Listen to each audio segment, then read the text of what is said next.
Saludamos a la comunidad UNCE y a los amigos y amigas de la comunidad UNCE, estudiantes, académicos, funcionarios profesionales. Estamos en nuestro segundo coloquio de conversación extendida con los amigos que nos acompañan. En esta ocasión está Francisco Esteves, que es director, ¿cierto?, del Museo de la Memoria y de los Derechos Humanos. Entonces, como el tema, Francisco, es de los derechos humanos, de educación y derechos humanos, ligado al Instituto Pedagógico que nos dio origen, pero la UNCE, yo voy a convocar a nuestros desaparecidos y voy a partir leyendo los nombres de los que recordamos, algunos de los nombres de estudiantes de José Modesto Amigo Latorre, estudiante de Pedagogía en Filosofía, Álvaro Barros Duque, alumno de Pedagogía en Inglés, María Isabel Beltrán Sánchez, estudiante de Pedagogía en Música, Mónica Benarroyo Benjú, egresada del Departamento de Filosofía, Alfonso Chanfró Ollarse, estudiante de Pedagogía en Filosofía, a Ruth María Escobar Sanina, estudiante de Pedagogía en Historia y Geografía, a Jorge Enrique Espinosa Méndez, estudiante de Pedagogía en Filosofía, a Sergio Arturo Flores Ponce, estudiante de Pedagogía en Filosofía, a Luis Fernando Fuentes Riquelme, estudiante de Pedagogía en Biología, Carlos Eduardo Guerrero Gutiérrez, estudiante de Pedagogía en Historia y Geografía, a María Cristina López Suivac, estudiante de Pedagogía, Historia y Geografía, Juan José Montillo Murúa, estudiante de 2 años de Pedagogía en Biología, a Emil Núñez Roja, estudiante de Pedagogía en Filosofía, a Ervit Guillermo Ríos Soto, estudiante de Pedagogía en Historia, y a los profesores y egresados Juan Fernando Ortiz Letelier, profesor del Departamento de Historia y Geografía, a Luis Omar Murguía Esquivel, egresado de Pedagogía durante los años 68-71 en inglés, como fue profesor en el Departamento de Inglés, a Oscar Salazar Jansen, egresado de Pedagogía en Matemática, que fue también profesor, a Guillermo Arnoldo Rojas Zamora, egresado de Pedagogía y Biología, profesor, a Freddy Marcelo Taberna Gallegos, egresado de Geografía, que siguió 2 años como estudiante de Geografía. Ellos, entre otros tantos, yo creo que estamos casi al final de septiembre, estamos esperando a la primavera, estamos en el año 49 del golpe militar y siempre están en nuestra memoria, ¿no? Pues son parte de nuestra historia y también son parte de nuestras heridas. Francisco, tú estuviste aquí en el PEDA. Cuéntanos primero tu historia personal acá y después vemos cómo entramos en materia. Sí, pero primero señalar que la mención de cada uno de los nombres que haces siempre es impactante, siempre impresiona y te reafirma lo que debe ser un compromiso fundamental con la memoria y los derechos humanos. Nosotros hemos promovido la idea fuerza de que en la nueva Constitución que el país se merece quede establecido el derecho a la memoria como un derecho ciudadano y el deber de recordar como una responsabilidad del Estado y de sus instituciones. Y quiero señalar que acá en la universidad, especialmente bajo tu responsabilidad de rectora, ha habido una política permanente de compromiso con el derecho a la memoria y el deber de recordar. Y por eso cuando tú lees estos nombres, inicialmente, para esta conversación que ha de seguir, bueno, es muy importante. Efectivamente, yo entré a esta universidad cuando era la Universidad de Chile, acá en el pedagógico el año 72. Y era un año de mucha energía social, político, cultural. Recordaba antes de comenzar esta conversación que en este mismo lugar donde estamos era la oficina del rector de entonces, de Hernán Ramírez Necochea, y del secretario general de la universidad, de esta facultad, que era Astolfo Tapia.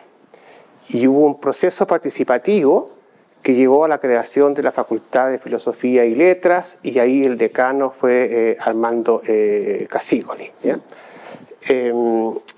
Había mucha inquietud estudiantil, pero era una inquietud que tenía como dos dimensiones. Una, de un compromiso muy fuerte con el proceso transformador del país, y dos, una inquietud por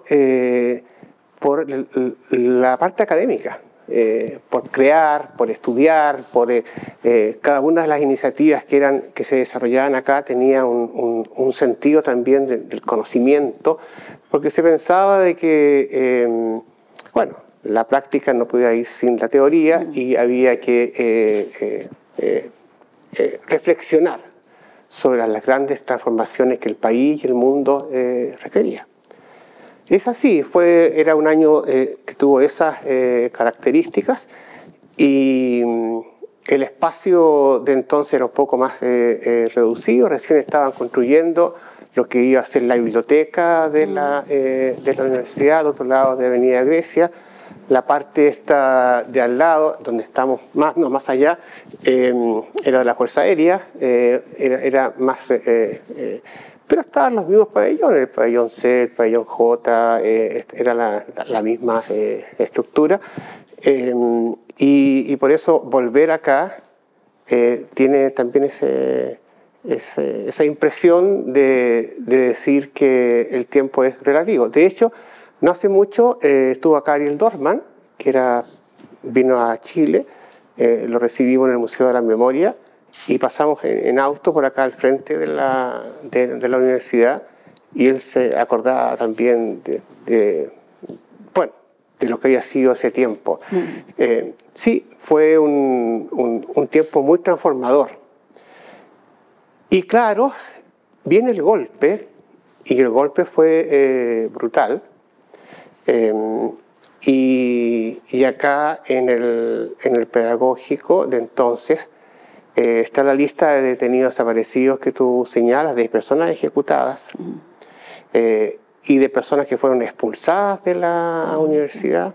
En mi caso fue así, yo fui expulsado de la universidad, con una expulsión que decía como expulsado de todas las universidades chilenas. Yo no podía volver a estudiar en ninguna universidad. Estaba recién en segundo año de pedagogía en español, y se me quitaba el derecho a estudiar en una universidad.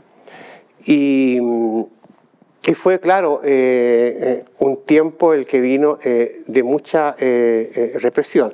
Pero a mí me gustaría señalar, ahora que se van a cumplir los 50 años, que hay que siempre, al recordar ese tiempo y el día del golpe, y lo que fue la dictadura que se instaura ese día, dos cosas. Uno, lo que fue el terror de la represión.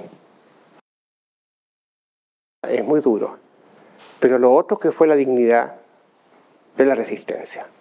Una dignidad personal, una dignidad de tantas personas que se opusieron con su espíritu al golpe, y que empezaron muy silenciosamente, reservadamente en un comienzo, a organizarse, a articularse, a cultivar la fraternidad, la solidaridad, el apoyo. Entonces, cuando uno piensa en los 50 años, especialmente lo que sucede en septiembre del 73 en adelante, siempre hay que pensar en esas dos dimensiones, lo que fue el terror y lo que fue la dignidad.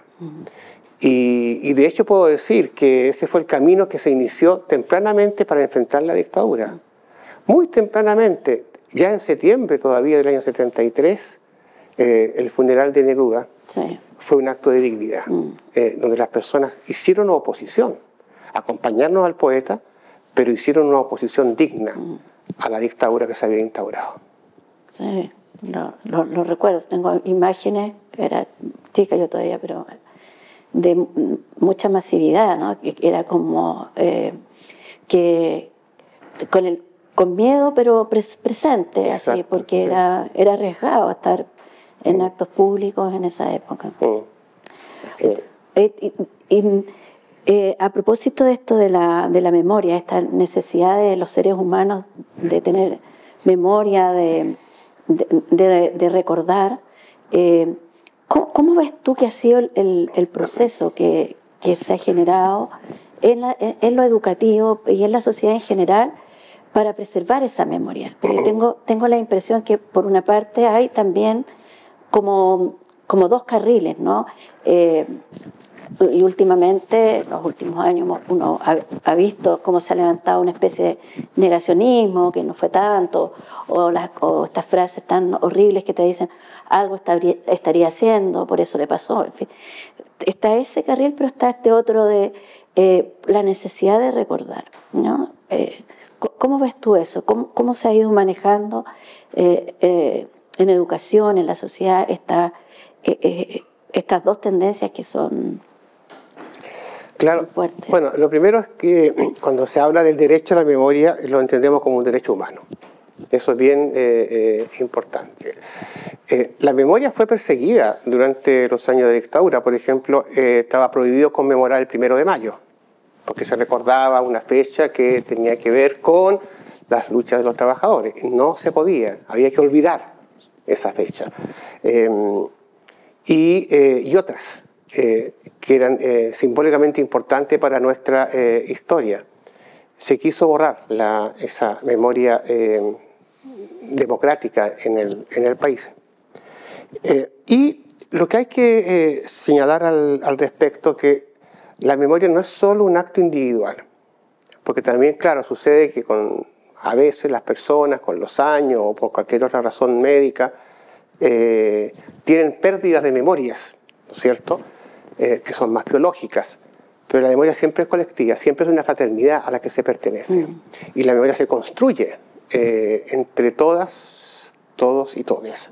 Y esa memoria que se construye es muy significativa poder preservarla de esa manera, como un derecho que les pertenece a cada una de las personas, pero a la vez es un derecho que es compartido.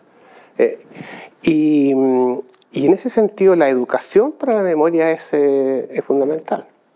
Es una educación que se hace vinculando la memoria a los derechos humanos. Esa es la memoria que nosotros buscamos desarrollar. Esa memoria que está asociada a los grandes principios de la dignidad humana. Y esa es una memoria que se construye solidariamente. Y no solamente acá en el país, sino en el mundo entero. O sea, es bien especial que de distintas latitudes del mundo haya siempre una evocación de lo que pasó en este tiempo en Chile y que eso haya quedado en la memoria de la humanidad. Entonces, nosotros lo que tenemos como responsabilidad es cultivar esa memoria como un derecho ciudadano. Pero, y aquí está el otro énfasis, es un deber del Estado, es un deber de las instituciones, que esa memoria pueda expresarse y pueda protegerse y pueda restaurarse. Yo he visto lo que ustedes están haciendo acá en la universidad y es realmente excepcional, cómo han ido recuperando el patrimonio de la universidad, no haciendo un quiebre entre lo que es la UNCE y lo que era el tema de la Facultad de Filosofía y Educación de antes, sino haciendo un encuentro, un diálogo. Eso es muy especial, porque permite entender que la memoria se encuentra, lo que decíamos, en esa fraternidad, o, para ser más amplio, también en esa sororidad. La verdad es que ese es un ejercicio permanente, y he tenido la responsabilidad en los últimos años de dirigir el Museo de la Memoria y los Derechos Humanos, y y puedo señalar que también hay instituciones semejantes en otros países de América Latina, y cuando uno conoce esas experiencias se da cuenta de que lo que sucedió en Chile también sucedió en Argentina, también sucedió en Paraguay, también sucedió en Brasil, en los otros países de la región, y que hubo un plan muy transversal que se le llamó Plan Cóndor, ¿no es cierto?, de querer exterminar lo que eran las posiciones más de transformación en esa época llamadas revolucionarias de la sociedad. Y bueno, creo que una universidad como la que tú diriges es una universidad que está fuertemente comprometida. Y sé también que es una memoria que comienza de antes, o sea, que no es solo el tiempo de la Unión Popular, sino que es una memoria que tiene que ver con Juan Gómez Milla y con todo lo que significó la fundación de este espacio, que era un espacio de vincular la educación a una conciencia crítica y a una práctica liberadora. El ejercicio de memoria que tú estás señalando no es una mera historicidad, ¿no? No es la fecha, no es el dato, ni los personajes, sino que cuando señalas que está ligado a los derechos humanos y a este tejido social, ¿no? Como en el fondo es como lo que podríamos llamar la corriente de la conciencia, ¿no? Los sujetos somos importantes, pero somos también parte de un colectivo, y ese colectivo es el que genera historia, el que genera cultura y época, ¿no? Sí. Es interesante. ¿Y cómo ves tú que esto entra al mundo escolar, por ejemplo? Porque yo recuerdo que por lo menos durante los primeros años, los primeros 20, 30 años, sino desde el 73, la palabra dictadura no era la que se usaba, ¿no? Se usaba régimen militar. Sí. Pronunciamiento militar, no golpe, no se hablaba de quebrar la democracia, sino que más bien de restituirla. Y curiosamente también, digo curiosamente, porque todos los que vivimos esa época lo presenciamos frente a la televisión, estábamos mirando, habían civiles también en eso. Entonces, ¿cómo ha ido siendo posible hablar con honestidad histórica de esos tiempos, que es parte de ligar la memoria a los derechos humanos y a la posibilidad de no repetición, ¿no? Es solo si reconoces que hubo cosas que no debieran haber ocurrido nunca. Claro, es cierto, también aquí hubo una colisión entre una memoria que ellos, quienes dieron el golpe, quisieron instalar, que era una memoria asociada al golpe y a la acción militar, y distorsionando lo que había sido el rol de las Fuerzas Armadas en el país, digamos. Allende tenía mucha confianza en que las Fuerzas Armadas debían estar asociadas al desarrollo del país. Y lo que ocurrió el 11 de septiembre fue un acto de traición. Así de claro, un acto de traición a los valores de los republicanos, ¿ya? Y lo que uno tiene que entender también de que este es un proceso que va de una generación a otra. Y efectivamente las nuevas generaciones no son insensibles a lo que ocurrió en Chile en esos años. Creo que es bien interesante contarte que al museo van muchísimos jóvenes con sus cursos, ¿no es cierto?, con los profesores, y hacen una visita, y también guiada, una visita también educativa, y lo que importa es que esa visita tiene que reafirmar el valor de los derechos humanos, ¿ya? Y eso es un valor que tiene que ver no solamente con el pasado, no solamente con lo que sucedió, sino también con el presente. Cuando uno va al museo de la memoria y sube al lugar que es como el memorial donde están las velas luminarias que parecen velas, ¿no es cierto? Y están las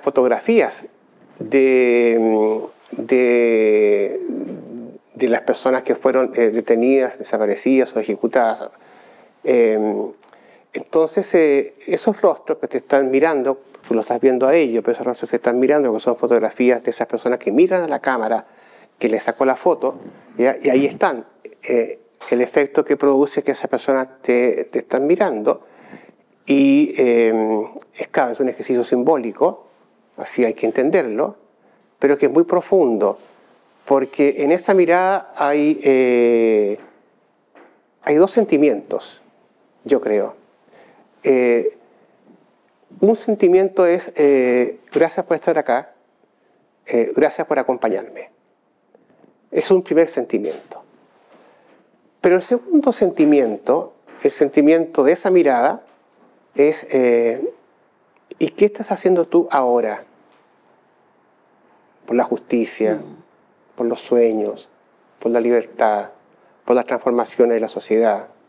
No es solamente la pregunta o la mirada de gracias por estar acá, sino la mirada es también decir ¿qué estás haciendo tú? Y ahí se crea un puente de identidad y de responsabilidad histórica. Yo lo veo así, lo veo de esa manera. Es claro, es un acto, si quieres, una metáfora de lo que es la memoria. La memoria tiene que ver con la historia, pero también tiene que ver con el presente. Cuando tú tienes clara la historia, entiendes mejor el presente. Y eso es. Y creo que eso es válido para todas las generaciones. Sí.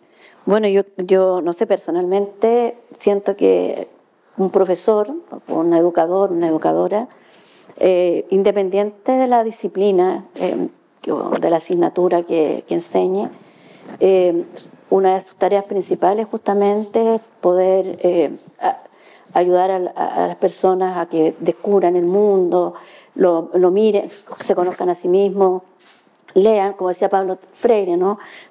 Parto leyendo, me leo a mí mismo y después leo mi contexto, ¿no? Entonces creo que es muy, muy importante que tengamos la capacidad de abordar estos temas, ¿no? Ojalá de la manera más abierta posible, ¿no? Voy a decir sin sesgo, es medio difícil porque siempre uno tiene una posición, pero ojalá sin sesgo y reflexionando justamente sobre cómo se hace para aprender de esto, porque nosotros hemos tenido situaciones de violaciones de derechos humanos en democracia. Entonces es como, no sé, décadas después vamos a escuchar el arrepentimiento de los que estaban actuando, cuando ya teníamos información de que eso eran atropellos claro. A los derechos humanos, ¿no? Exacto. Claro, yo pertenezco a una generación que hizo una asociación muy fuerte entre dictadura y violación de los derechos humanos. Y sí, quienes luchábamos contra la dictadura pensábamos que eso permitía recuperar la democracia cuando la dictadura cayera y que no se violaran los derechos humanos. Era como el sueño, ¿no es cierto?, de lo que se quería hacer. Pero también hemos aprendido, como tú señalas en el último tiempo, que en democracia también se violan los derechos humanos. Hay sí una diferencia que no es menor, que es bien sustantiva y que me gustaría dejarla clara. Lo que ocurrió en el periodo de la dictadura fue un genocidio político. Un genocidio que ocurrió en toda América Latina y también en Chile. Fue un genocidio político. Sí. Y donde murieron o fueron detenidos, desaparecidos, torturados, miles y miles de personas por su identidad política.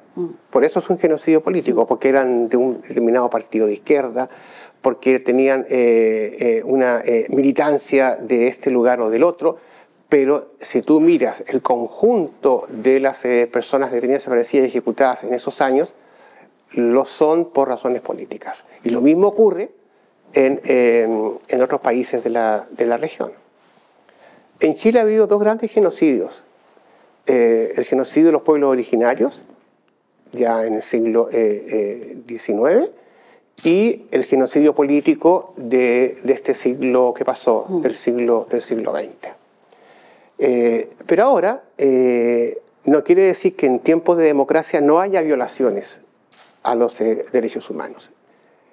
Las ha habido, y el mismo presidente de la República lo ha señalado recientemente así en un discurso que hizo ante Naciones Unidas.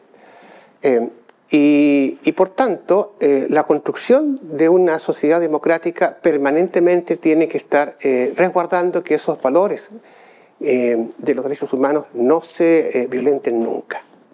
Incluso ahora, cuando se está hablando de una nueva constitución y se habla de los bordes que debería tener esa nueva constitución, lo claro es que los bordes son los derechos humanos. Eso es. Sí. Y son aquellos que están aprobados por Naciones Unidas.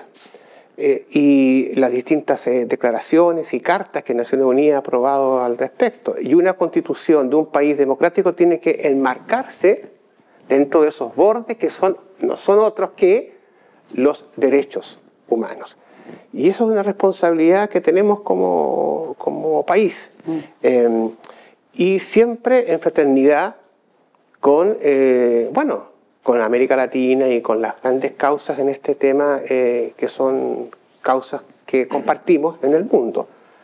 Hay nuevas grandes demandas. Nuevas es una forma de decir, son muy antiguas, pero es una forma de decir que han adquirido una gran actualidad, como son los temas de género, los temas de la diversidad sexual, el tema de la plurinacionalidad, en fin, todos son temas sobre los cuales hay que ir formándose y educándose. Y por eso la tarea de formar pedagogos es un desafío enorme, porque no es solo tener la calificación académica para conocer de un ramo o de una materia, sino ser capaces de interpretar el mundo en que se está y orientar a los jóvenes, a las y los jóvenes, en una conciencia de transformación y comprometida, y eso es un punto que para mí es bien importante señalarlo, con que esas transformaciones se hagan con una visión de no violencia activa. Yo recibí un premio, Madad Yetsin, hicimos una cátedra también acá, que tenemos que reactivarla, de todas maneras, sobre la no violencia activa, y sí, las grandes transformaciones pueden hacerse con este compromiso con la no violencia activa, que no significa pasividad, significa confrontar la injusticia, pero con un compromiso con la no violencia activa. Sí. Y como para ir cerrando, yo creo que es interesante lo que tú planteas, porque tenemos el desafío, pues, tuvimos una convención que ofreció un texto, que bueno, vamos a tener mucho tiempo para analizar los resultados. Hubo mucha desinformación, también hubo tergiversaciones, eso todos fuimos testigos, así que no estoy diciendo nada que no se ajuste a la realidad, que también plantea como tema, ¿no? A mí me golpea fuertemente estos otros derechos, ¿no? Que también son derechos humanos, como los derechos sociales, a la buena educación, por ejemplo, una educación que te permita distinguir una noticia falsa de una noticia verdadera, que te permita emitir juicios razonados, ¿no? Porque yo siempre digo, tú puedes estar de acuerdo con el sistema actual y no hay problema, pero no tienes para qué mentir para imponer ese sistema. Entonces ahí el surgimiento como de estos otros derechos que tienen que ver como a la información verídica, a educación ciudadana que te permita deliberar sin presiones, y otros que aparecieron también en la propuesta que fue rechazada, digamos. ¿Cómo ves tú ese trabajo en la actualidad? Habida cuenta de lo que ha pasado, ¿estamos en condiciones de generar procesos de conversación verídicos, transparentes, honestos, para abordar estos temas y no torcerle la mano al interés de la mayoría, diría yo? Yo creo que esa es nuestra responsabilidad. como país, como personas, como ciudadanía, como estudiantes, como académicos, en fin, es una responsabilidad enorme que tenemos de hacer este cambio. Hay una constitución que se hizo sin libertades, bajo el tiempo de la dictadura, que luego sí, claro, tuvo cambios, y esos cambios eran bienvenidos, pero es una constitución que hoy día hay un acuerdo en que hay que cambiarla y adoptar una constitución que tenga que ver con el tiempo democrático. Y ahí la clave son estos derechos que tú estás señalando, pero junto con esos de los derechos humanos fundamentales, hay un requerimiento que es que las instituciones puedan trabajar con esa perspectiva. Y por eso a mí me gusta mucho decir que aquí en esta universidad existe esta voluntad. Y eso es una voluntad que, bueno, que es coherente con esos tiempos anteriores de lo que estábamos conversando, pero que es tremendamente actual, porque lo que hoy día se requiere es formar una conciencia crítica transformadora, y esa conciencia crítica transformadora tiene que ver con una visión muy amplia y plural de los requerimientos del conocimiento en el mundo en que vivimos. O sea, se trata de tener presente el pasado, pero hay que entender que en el presente se construye el futuro. Y es por eso que es bueno que la educación y la formación tenga ese compromiso tan valioso como el que tú señalas. Y eso es cosa nada más de mirar la realidad, mirar el entorno y de hacerse cargo de cuáles son los grandes requerimientos. Y sobre todo escuchar y abrir las puertas a la participación. Y saber que el conocimiento se construye de una manera crítica y también de una manera solidaria con quienes están desposeídos o desprotegidos, no solamente de los bienes materiales, sino también de los bienes culturales. Entonces, eso es una tarea enorme y creo que ustedes acá tienen esa responsabilidad de liderazgo histórico, de presente y de futuro que es ineludible. Sí, bueno, de hecho, y aprovecho de comentarlo también a las personas que nos están viendo y escuchando, nosotros iniciamos ahora ya un proyecto justamente de memoria, que es un circuito de memoria en educación y derechos humanos. Interesante. Así que de todas maneras yo creo que nos vamos a contactar con ustedes como fuente, y lo que queremos hacer es realmente buscar memoria en las escuelas, en los liceos, y poder hacer un recorrido con estudiantes justamente para conmemorar los 50 años del golpe. Sí. Y una última cosa, porque yo no sé cómo lo ves tú, a mí me hace mucho ruido esta primera cosa que había aparecido en las noticias, ¿no? En las discusiones de que si se elaboraba una nueva constitución iban a hacer el plebiscito aprobatorio el 11 de septiembre del próximo año.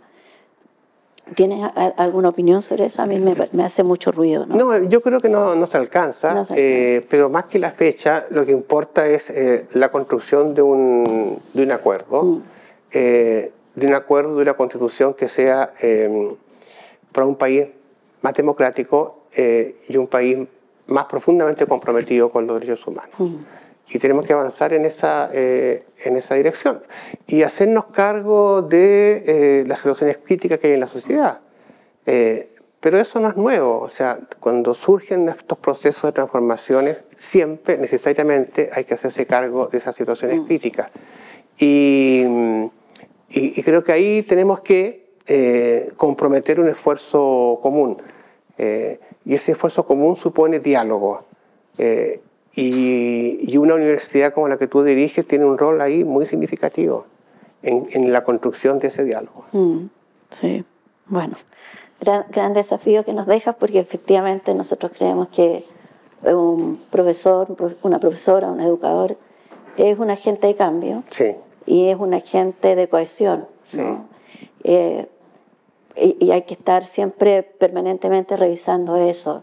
Y a veces cuesta porque la tentación de la ruptura es fuerte, ¿no? Pero necesitamos avanzar en cohesión y en justicia social. Así es, muchas gracias por esta posibilidad de conversar contigo y acá en este lugar tan histórico y recordar quienes ocuparon esta oficina antes, ¿no es cierto?, a quienes conocí, como te decía, Astolfo Tapia, Hernán Ramírez Necochea, Armando Casígoli, y lo que tú representas en esa línea también, una consecuencia con la historia y un compromiso con el futuro. Sí, muchas gracias, Francisco. Gracias. Gracias por estar con nosotros. Nos vemos en una próxima oportunidad.